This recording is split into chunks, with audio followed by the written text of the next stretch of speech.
গতিকে প্ৰাকৃতিক দুৰ্যোগৰ এই সময়ত ইমান বেয়া প্ৰতিকূল বতৰ এনেকুৱা সময়ত তাৰমানে যিডাল গছ মেইন ৰোডত গুৱাহাটী হাজো পথত পোৱামক্কা গেটুতে প্ৰকাণ্ড গছ একডাল বগৰি পৰিল।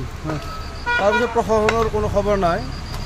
মানে ওচৰতে এটা মানে ফৰেষ্ট অফিচ আছে, ৰেঞ্জাৰকো যোগাযোগ কৰা হৈছিল, এতিয়ালৈকেও নাই।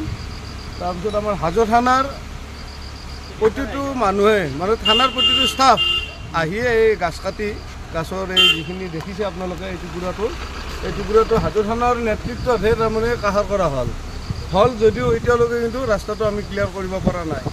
ফৰেষ্টৰ লোক অহা নাছিল নেকি? নাই, কোনো নাই, ফৰেষ্টৰ কোনো নাই। এইমাত্ৰ আহিছে তেওঁলোকে, স্থানীয় ৰাইজে থানাৰ সহযোগ কাটিলে।